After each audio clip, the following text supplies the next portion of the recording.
So I am live right now from Barnes & Noble Upper West Side, trying not to have a panic attack. My stuffed animals are in the front row. Here's Trish. Hey! According to Trish, my roommate from Blog Her from 2013. And camera person tonight. And blame it all on me. Great friend. Yes. And so, yeah, we're going to get the show on the road. I'm going to hand it off to her. I'm going to flip this camera around. Good evening, ladies and gentlemen. Our event will be beginning shortly. Bye, guys. Silence your cell phones and other devices. Thank you so much.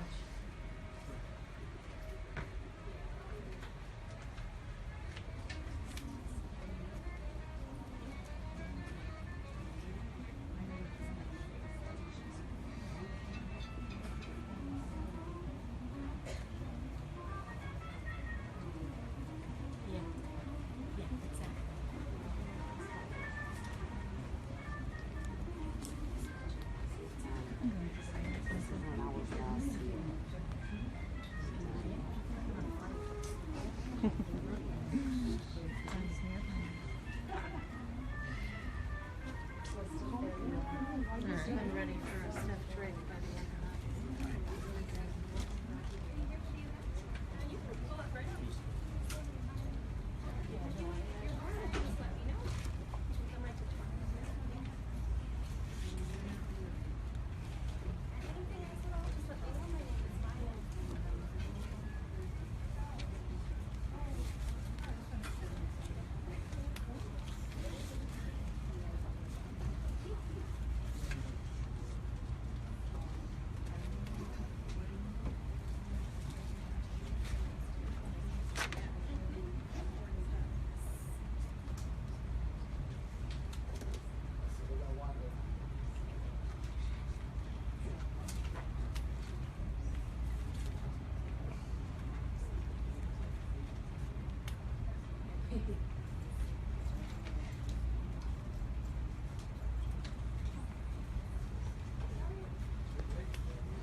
Good evening, ladies and gentlemen, and welcome to Barnes & Noble Upper West Side.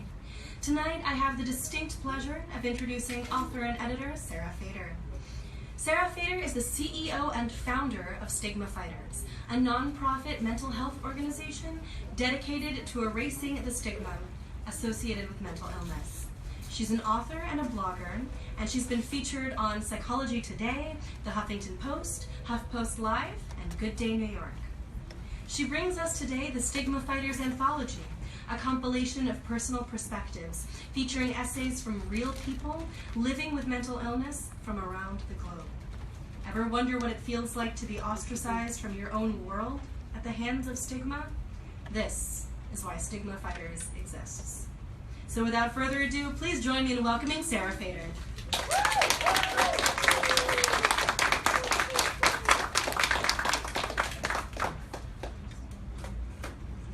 Good evening. And I wasn't sure about the turnout, so what I always do is I bring my stuffed animals when I'm not sure who's going to show up.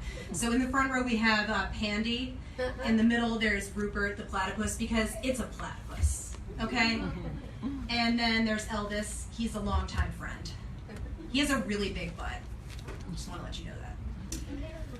So on a more somber note, I am Sarah Fader. I have lived with panic disorder since I was 15 years old. I had my first panic attack in my living room on the Upper West Side, where we are right now. Well, we're not in my living room, but I was. And I was reading a comic book called The Books of Magic, and in the book, the characters are supposed to be eternal, and they died. And it got me thinking about my own death. And one day, I would no longer be on this planet. The thought terrified me. My heart began to race, and I could not control my breathing. And I reached out for my mom because I knew something was really wrong with me, but I didn't know what it was. and I said, I have to go outside right now. And my mom took me outside and helped me to breathe through that panic attack. It was terrifying. I really thought that I was going to die. But I'm here today, so I didn't die. But those 4 years of high school living with panic disorder were debilitating. I saw a therapist and I tried to deal with my anxiety through psychoanalysis, and it just wasn't enough.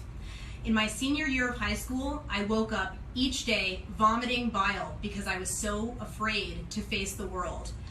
I had such debilitating anxiety that I had no idea how I would survive into adulthood, and I thought that I could possibly die very early. So I decided to go on medication at age 18. I saw a psychiatrist and I went on antidepressants, and my whole life changed. I remember walking outside and my head was finally clear. I looked at the trees and there was no more noise in my brain. And so I knew that this was a life choice that I had to make, that I was able to live a more fulfilling life on medication. So that is just the start of my story, and I decided that even though I was on medication, there was something that I was hiding from my friends and family, and that was that I had this illness. So once I had children, I decided to come out as publicly as I could about having anxiety and depression, and I did that on the Huffington Post. My article was called "Fighting Against the Stigma of Mental Illness," and the first sentence is, I have panic disorder. Because you know what? I have it, but it doesn't have me. And I'm able to function and live a fulfilling life. And when I wrote that article, when I told my truth, I had people writing me from all over the world saying to me, thank you for being honest about living with mental illness. Where can I share my story? So I looked around the internet, and there wasn't anywhere that I could find a centralized location for people with living with mental illness to share their stories. So guess what? I created one, stigmafighters.com, where people living with mental illness can tell their story about living with schizophrenia, living with bipolar disorder, living with depression, living with PTSD, because those are the stories that we need to hear so that we know that mental illness has a face, that people living with mental illness are not crazy, they're humans. And Stigma Fighters is a nonprofit organization. My business partner, Allie Burke, I wish she was here today. She is my soulmate. I love her. She lives with paranoid schizophrenia. And I'm ready to read you her story. Are you guys ready? Yeah.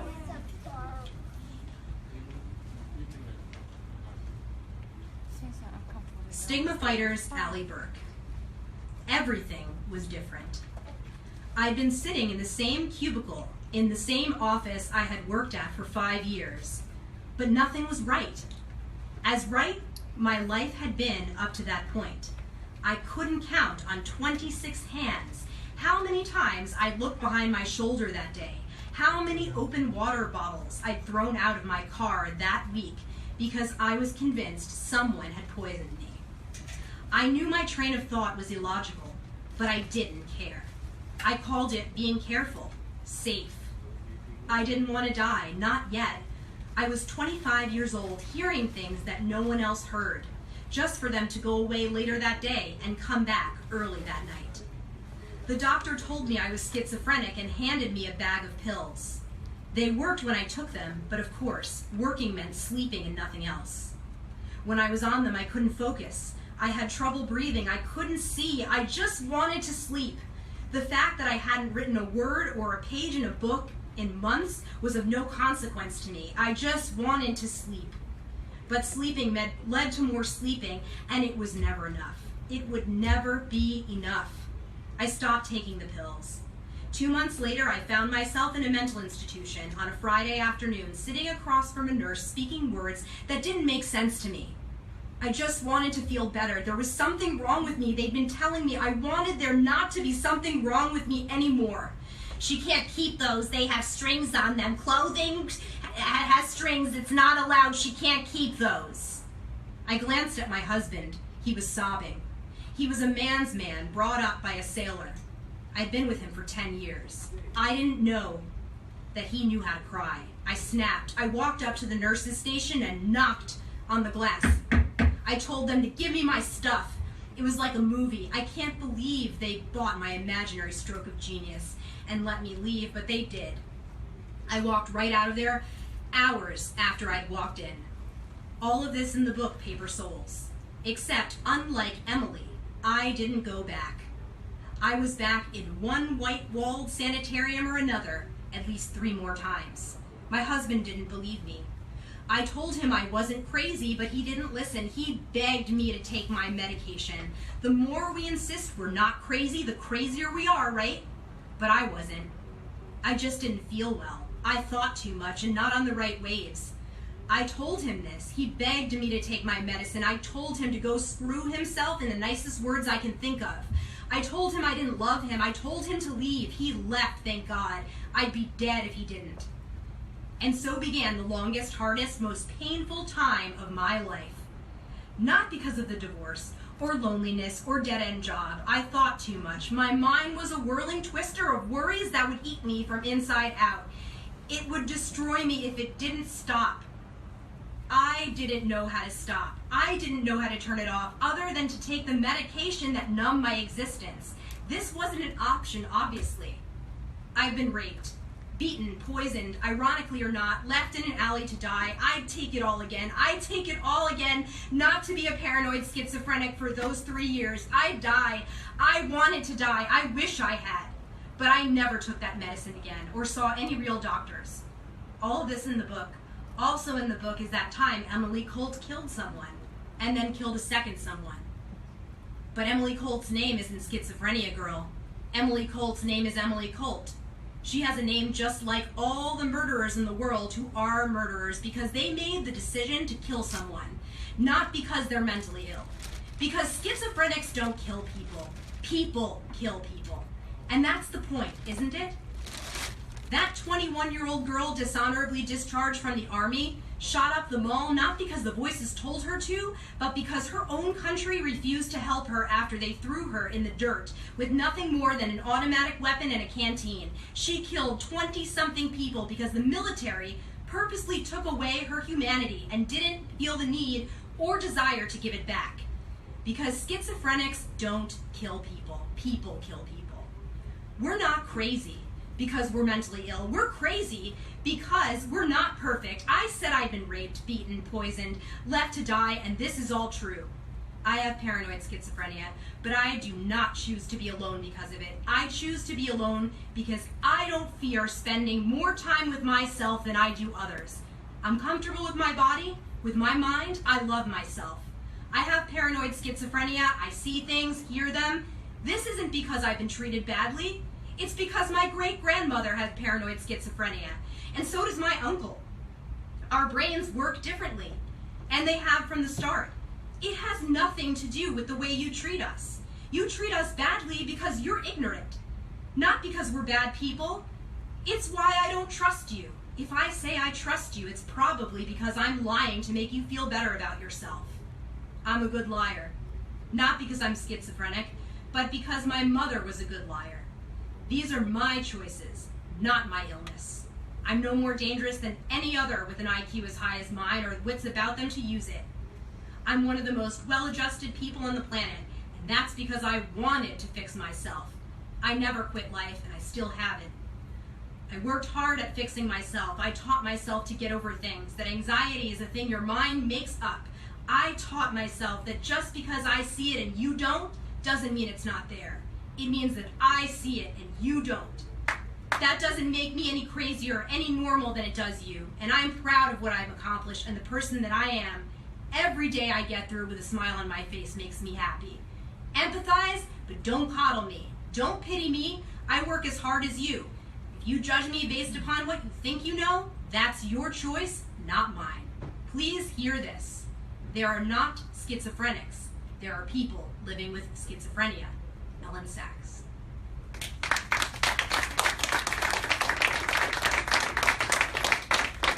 So that is an essay from Allie Burke, the vice president of the nonprofit organization Stigma Fighters. I want to just take a moment to welcome Linda Roy, who is a contributor in the Stigma Fighters anthology. She's in the audience. Everybody give a round of applause. She will be reading an essay in a few moments. And now this is an essay from Nicole Lyons, who lives with bipolar disorder.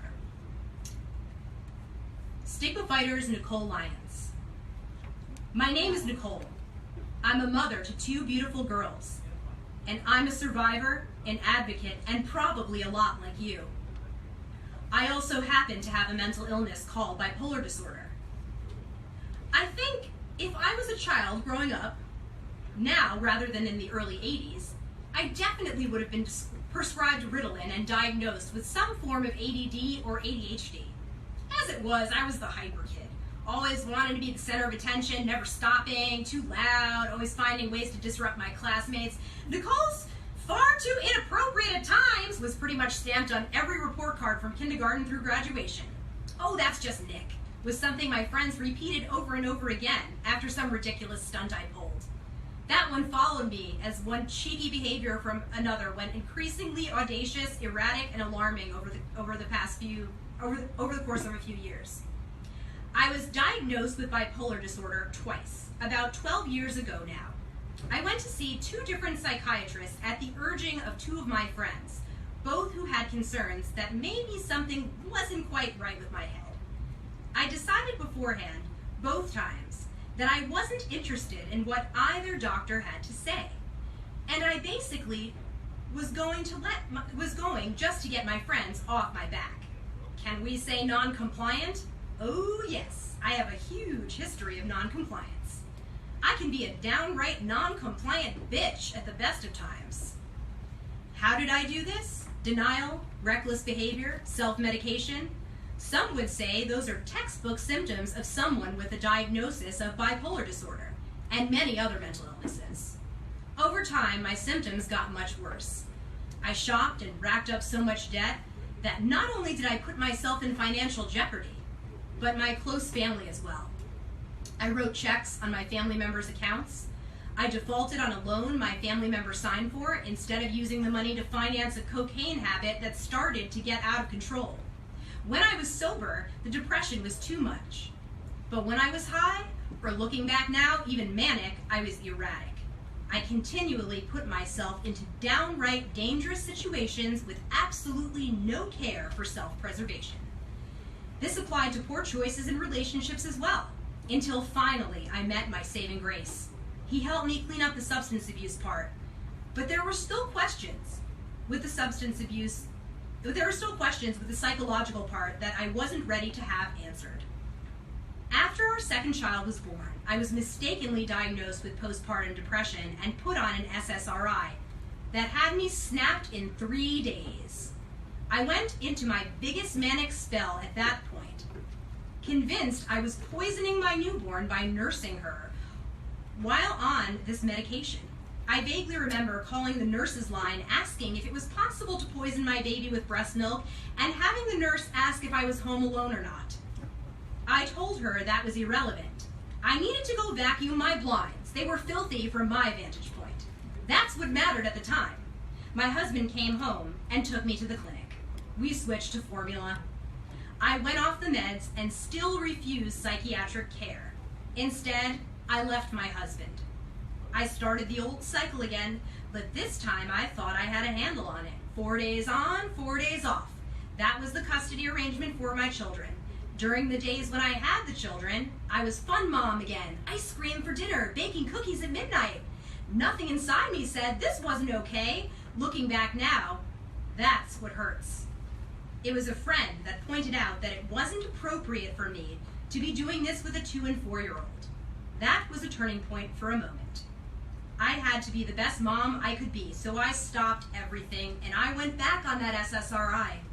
The mania happened again, except we didn't have the concrete diagnosis of bipolar disorder. I went up fast. From what I recall, I went about 8 days without sleep. I made late-night phone calls to family members and friends, expressing concern about how the universe was working through me and that something very big was going to happen very soon, but I didn't know what it was for sure. Everyone's initial reaction was that I was high on some kind of drug. I couldn't get through to anyone. No one would listen to me. I was scared. I knew something wasn't right. I was paranoid, and I was afraid that people were conspiring to have my children taken away from me. I believed that people were watching my home and listening in on my phone calls. At this point, I could no longer function. Getting out of bed was impossible. All I could do was cry and wonder what was happening to me.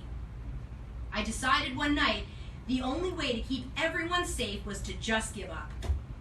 I thought my salvation would come at the end of 2 bottles, whiskey and sleeping pills. So I did it. I was prepared to stop it all. The cycles, the ups, the downs, the fogs, the hazes, and then I woke up. About 16 hours later, hungover as fuck, I woke up, I hit the floor, and I cried. I never prayed, but I thanked the universe. I called the doctor that day. I called my children's father. I admitted myself to the hospital. I didn't want to die. I wanted the courage to accept something that was fucking terrifying. And you know what? I got the courage. It took a long time, but I got it. The kid's dad and I got back together. I ended up having the big break one day at home. I decided it was time to clean the house, and the only way to do it was to empty out every single room, 1 drawer at a time, into the living room while blaring AC/DC and watching Dirty Dancing. It was then that I was completely aware of everything. I saw all the cycles from the time I was a teenager. The ups, the downs, the highs, the lows. I knew for certain that I needed help. My husband took me up to the hospital where I was admitted and finally accepted my diagnosis. I call the first few days in the spa the lost months, as they were a haze of new meds and therapy. It's been a long road, but now I'm very proactive and much less non-compliant. Don't get me wrong, I can still be a real bitch, but that has nothing to do with my bipolar disorder.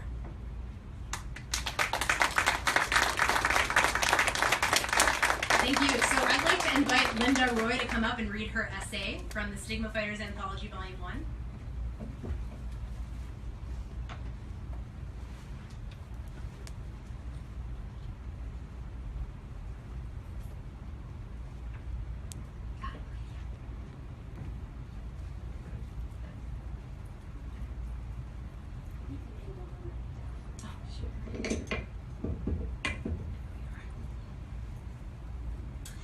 I'm the artsy one in my family, the black sheep.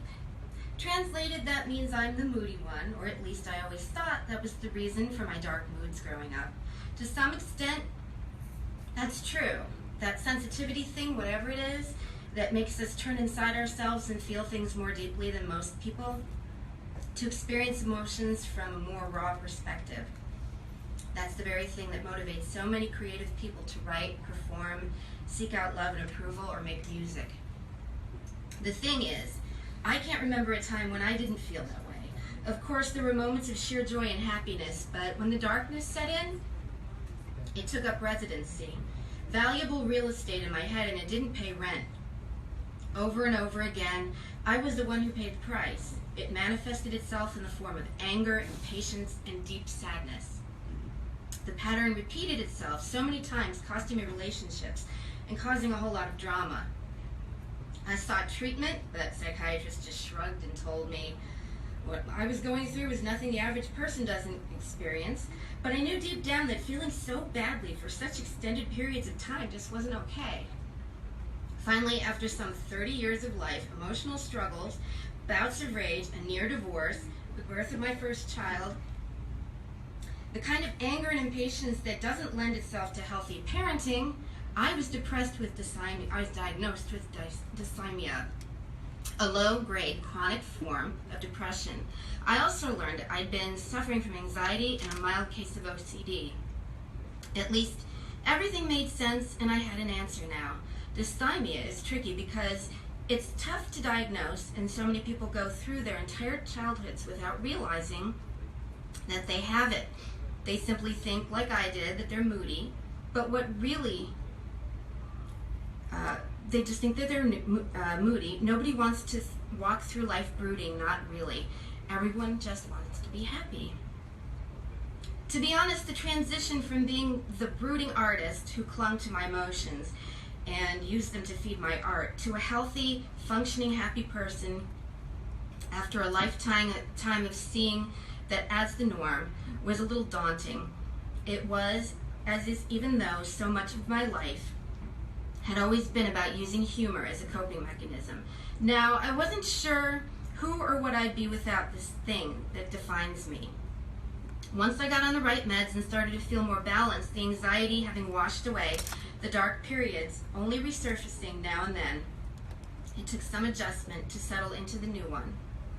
One of the first things I wanted to do was to tell the people around me, particularly my extended family, my husband's and mine, I wanted them to understand that there was a reason why I'd fallen out at so many times over the years, why I'd behaved the way I did at times. It was important to me to explain that these are an actual chemical imbalance at play and not immaturity or an unseemly disposition. And I felt relatively confident that as family, they would just be as relieved as I was and rally around me in a show of support. But that couldn't have been farther from the truth. Despite the support of my husband, which was of course the most important thing anyway, neither of our families understood. Instead of seeing my diagnosis as a positive step toward living a happier and more emotionally balanced life, they saw it as a reason why I'd been crazy after all these years. No matter who sang it, Patsy Cline, Paul Simon, crazy was crazy to them. And they distanced themselves, or at best, treated me differently and with kid gloves. My mother took to saying things to me on the phone like, "You sound good today," aka less crazy. You know what's funny about all this? Not funny strange, but funny haha. As I got better, as a destructive part of my depression fell away, and it was replaced by constructive creativity. I started to write, and as I got to know more writers, I found that many of them were going through the exact same things that I was, and that drew me toward writing, and it led me into it. And here's the thing, we're all regular people. We have mental illness. But it's just like meeting a group of people at a book club who all have diabetes. You wouldn't stigmatize that group for suffering from a chemical chronic condition, and neither should anyone look at people with mental illness that way.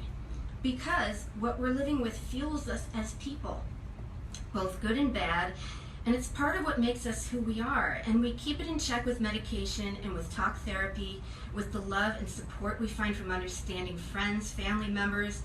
And if you look around, you'll find that so many people you never thought could be living with depression are not only living with it, but thriving with it. People you admire and respect, historic figures from Abraham Lincoln, Franz Kafka, Winston Churchill, to artists Georgia O'Keeffe, Vincent van Gogh, writers Charles Schulz, T.S. Eliot, Charles Dickens, musicians Sheryl Crow, Leonard Cohen, and actors Zach Braff, Angelina Jolie, and Gwyneth Paltrow. My point is this. Depression isn't a conscious decision people come to despite having it all, or a behavior moody people adopt to start emotional charged movements. It's not an affliction inhabited only by crazy, shiftless people. Depression is a real chemical imbalance in the brain. It's a condition shared by a large number of the population. It's treatable. The people living with depression are some of your favorite people. They're your friends and loved ones, and they need and deserve compassion and understanding. You know what's crazy? Stigmas.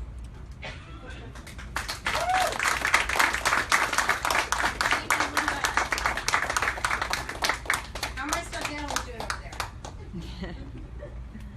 You said they're okay? Yeah. All right, good. Okay. So,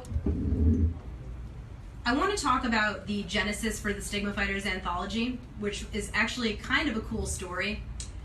We have an executive assistant named Katie Young, and she was responsible for compiling the essays for the site. And one day, Katie and I were talking on the phone, and she said, "You know what? We should make a book with some of the essays from stigmafighters.com." And I said, "That's a fucking brilliant idea." So we did it. We compiled some of the best essays from the website, and we made the Stigma Fighters anthology. And that's what we're reading today.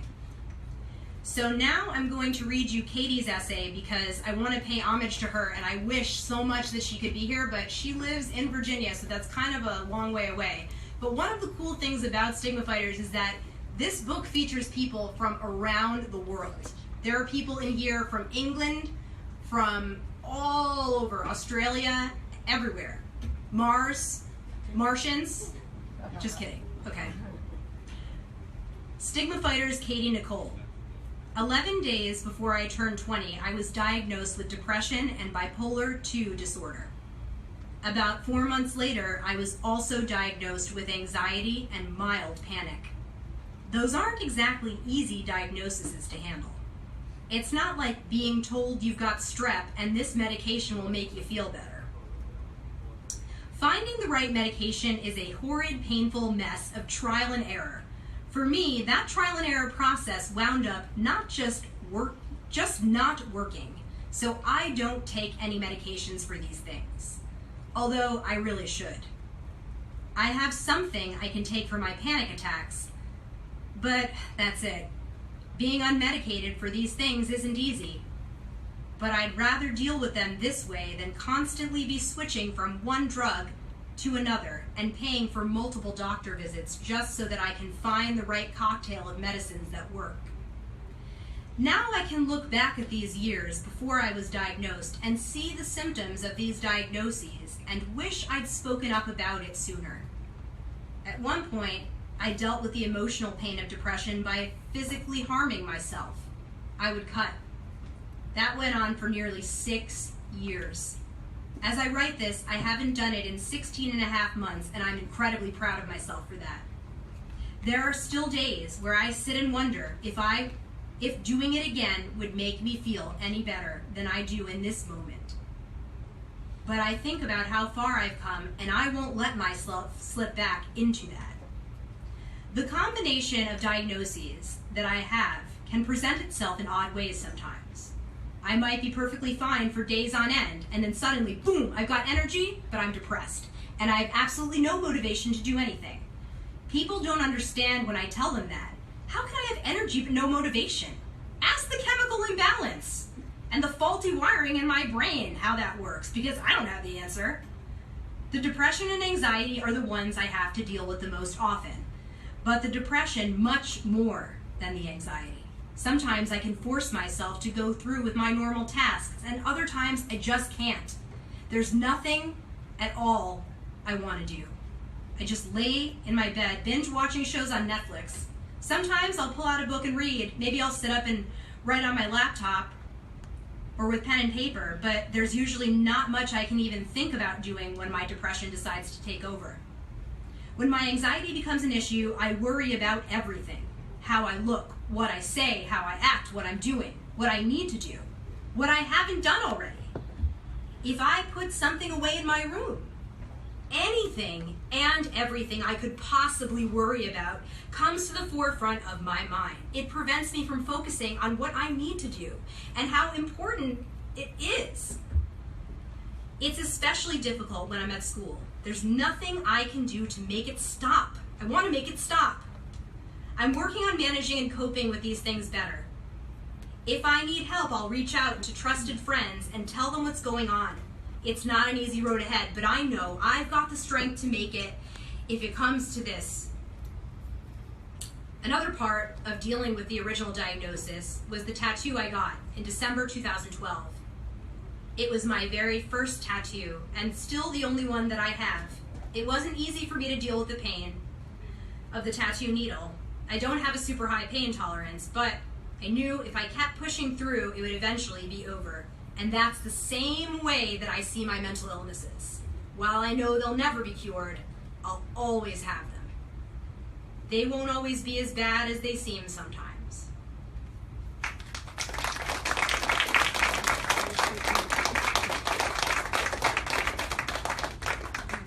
So this essay is by one of my favorite people in the universe, whose name is James Gummer. And he really should be famous, but he's not. But he will be someday. And he has OCD. Okay, Stigma fighters James Gummer. Many people think that obsessive compulsive disorder is just that hand-washing thing or a need to tidy up your bedroom. It can be, but most of the time it's much more. OCD is a tricky bastard. It's having a meltdown in front of my girlfriend, whom I haven't seen for 3 months. She's been on tour because the airline lost my suitcase, It's the need to keep calling the help number over and over again, and the need to drive back to the airport hours later to see if they found it. Not because I'm in dire need of anything within it, but because life feels completely wrong without it. And then OCD is standing with my girlfriend in a department store as it takes over an hour to pick out socks and underwear. It's being unable to get over a relationship when it's done. It's thinking I'll never meet anyone else because I'm too old or too ugly or too creepy, and replaying those thoughts without being able to stop them in my brain. It's like having a song that I don't like stuck in my head while being punched in the nuts. It's the fear that when I see my ex with a new boyfriend, then I just won't be able to handle it, even though I have no idea what handling it means. OCD is not being able to leave the house because I believe the police are coming after me for causing a major traffic accident because maybe I cut someone off. Even though there's no concrete evidence to support this. And there's nothing on the evening news about an accident. And there's nothing on the internet that I've compulsively checked for hours. OCD ruins things like practicing a musical instrument by turning it into something I have to do rather than something I enjoy. Because if I don't do it, I'm a lazy loser. And I'll forget how to play if I take a day off. And I suck anyway, so I should just give up and not practice. It does the same thing with healthy activities like exercise or meditation, making them compulsions, therefore negating many of the positive stress-reducing effects they might have. It's living in a state of almost complete physical tension because I don't use my body efficiently. It's constant muscle pain, grinding teeth, and insomnia. OCD is a feeling of impending doom and interpreting everyone's actions as being against me. If someone's in a bad mood, like a boss, a parent, a friend, it must be my fault. OCD is believing that a romantic interest no longer likes me because a text isn't replied to as quickly as I hoped or expected. It's panic attacks when things don't go as planned, or thinking that things won't go as planned, or just doing a bunch of planning or thinking. It's there is help. There's cognitive behavior therapy, medicines that can sometimes be effective. Sometimes. But it's important to find therapists and psychiatrists who specialize in the treatment of OCD. And it takes time and work. Santa Claus makes a list and checks it twice. That's amateur. I check my list till the words fall off the page. I'll freaking check everything.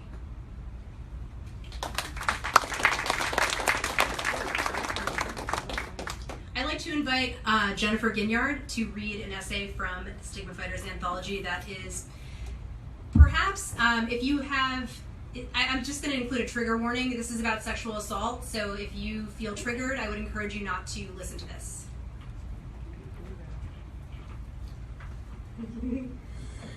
Hello.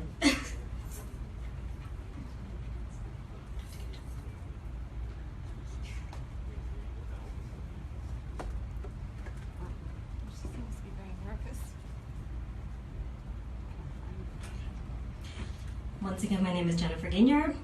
I, like Sarah, am a stigma fighter, and I'm living with anxiety and OCD since I was a child, and I'm extremely anxious now, so bear with me because I hate public speaking. Thank you for inviting me to read. That's better, keep going. Stigma fighters. Once upon a time, I was raped. Once upon a time in a land that doesn't exist, a girl crawled into a police station and said 4 words that only the bravest of the brave could ever say. I was just raped. The girl looks like she's been roughed up, eyes swollen and filled with tears, her clothes dirty and disorganized, and her hair a tangled mess. Her fingers are bloody and her knuckles are white as she clings to the front desk. Perhaps fearing that the girl is just a breath away from passing out, an officer emerges from behind the desk. He places one hand upon her shoulder. She is reassured. She feels safe. She finally lets out a shaky breath of relief as her chin quivers and fresh tears threaten. The officer leads her to an interview room and hands her a glass of water.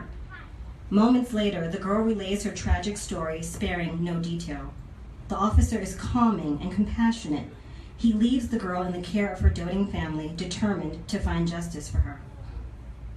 The officer and other investigators are quick to gather evidence and nab the perpetrator. Soon after, the girl stands up in court, points to her attacker, and tells her awful story, detailed by painful detail. She's nearly broken several times as the defense counsel seeks to discredit her, but the prosecutor acts as her valiant protector. The attacker is convicted of rape. The girl can finally rest easy. She moves on with her life, finds love, happiness, and fulfillment, and never thinks about that awful time again. In other words, she lives happily ever after. This is a fairy tale. It's a non-existent best-case scenario. This might even be the way the sleeping world believes rape cases actually happen. But it's not, or at least that hasn't been my experience. A girl crawled into a police station. When I was raped, I didn't tell anyone for months.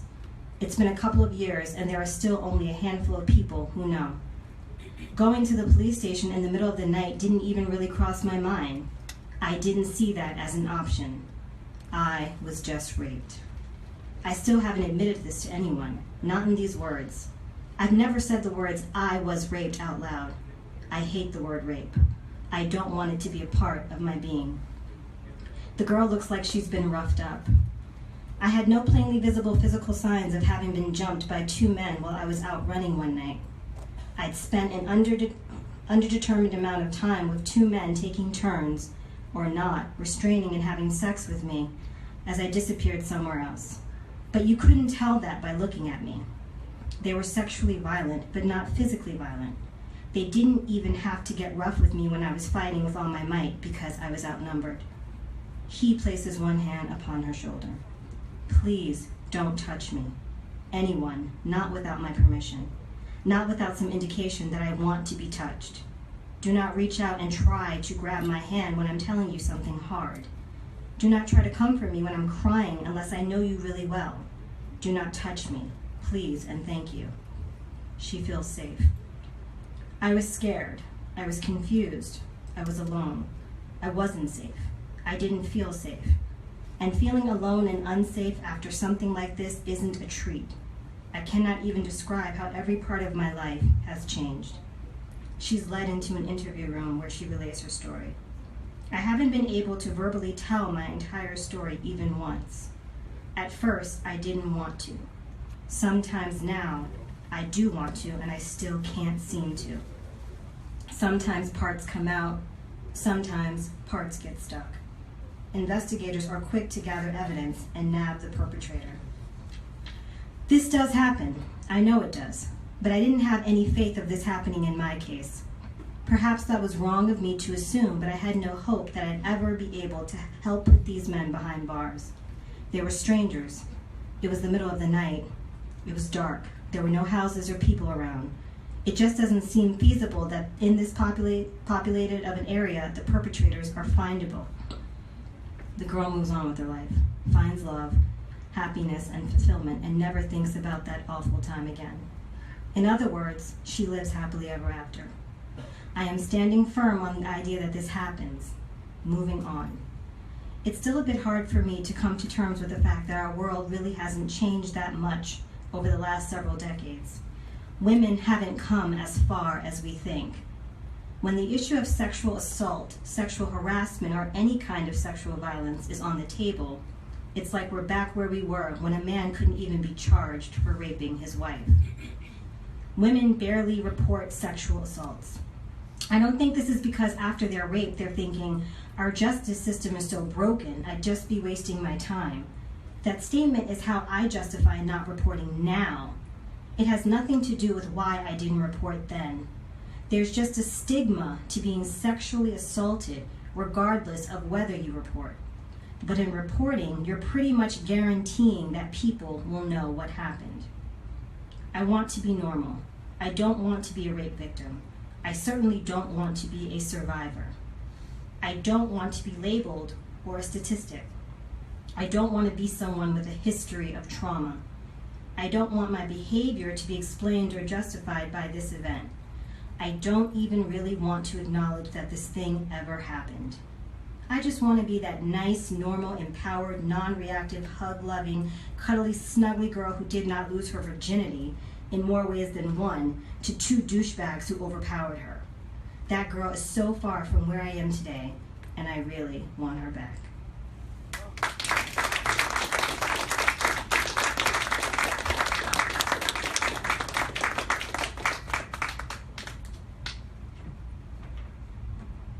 Thank you so much for coming and listening to these brave stories. And I want to invite all of you to write for Stigma Fighters. Anybody who has lived with mental illness can go to stigmafighters.com and submit their story. So thank you.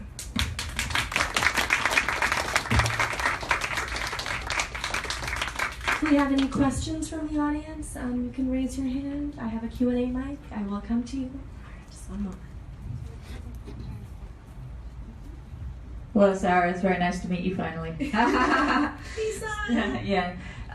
So I was wondering, given when Stigma Fighters started and now, have you seen kind of a lift off of stigma? I mean, what is the result that you've been seeing in terms of society and stigma fading away, if such? That's a really great question, and I think the most prevalent thing that I've seen is people that I would never have expected to be living with mental illness have come and confessed that they have something. And this has happened either in person or on social media, and they've said to me, thank you for creating this space because I have blank. And so I feel like things are slowly shifting. It's just slowly but surely. And the more that we openly and candidly share our stories, the more that continues.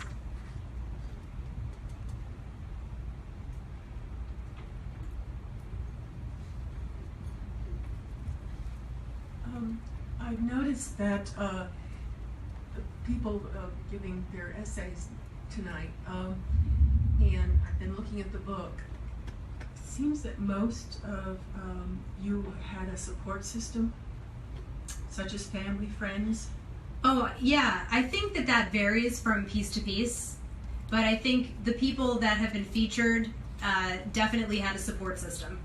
The reason I'm asking that is that I worked for quite a few years as one of the first workers with the homeless mentally ill here in the neighborhood. That's wonderful. And matter of fact, I just passed a fella on my way here that I've known for a long time on the streets. He seems to be a little bit better. What I found and what I worked with very much was that those that are on the streets had no support system. And the type of abuse at all levels that they suffered from contributed to their being homeless and on the street. And my colleagues and I worked very, very intently in developing trust, so that when we were with them, and we had different styles depending on the reception that we were given, and over a period of years, and you couldn't put a time on it. So sometimes it took 3 years, sometimes it took 4 years to develop that level of trust that you could put them in transitional housing, get meds, and then get a supportive structure of living. Right, trust in a relationship with them. It was the primary thing, trust and persistence. So I just wanted to ask if there was a common denominator to a degree. I think you make an excellent point, which is that to live a healthy life and have mental illness, a support system is essential. I mean, even if you don't have mental illness, we all need support systems.